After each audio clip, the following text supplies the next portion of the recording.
hôtesses raffinées, érotiques. Pourquoi c'est important quand on vend des voitures? Oui, bien sûr.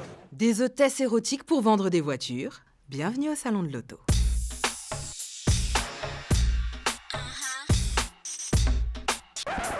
Des voitures, des femmes, deux indissociables du salon depuis maintenant bien longtemps. Pour prouver l'étanchéité de la R8, cette jeune personne n'hésite pas à prendre un bain de mousse dans le coffre avant. Dans les années 60, bien apprêtée, l'hôtesse caressait délicatement les voitures.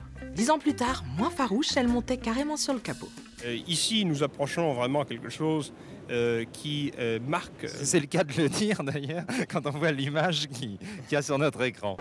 Dans les années 80, ça va encore plus loin. Tout le monde va au salon, cette grande fête de l'automobile qui sera ouverte jusqu'au dimanche 12 octobre au soir. Fesses à l'air, poses équivoques, sourires enjôleurs, tout est fait pour faire rêver ces messieurs. Et ça marche. La preuve, c'est que je regarde. Et même si les hôtesses du salon de l'auto ont fort heureusement d'autres compétences que leur joli sourire, certains ne veulent pas y croire.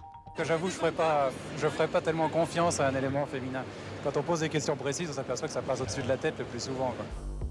L'image de la femme objet réduite au rang de vitrine pour attirer les acheteurs potentiels à la vie dure, et même en 2016.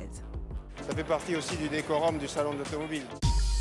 Le salon 2018 semble ouvrir une nouvelle page de l'histoire de l'événement automobile. Avec le label Mondial Woman, les organisateurs souhaitent promouvoir le rôle des femmes dans cet univers masculin. Alors simple symbole ou véritable prise de conscience, l'avenir nous le dira.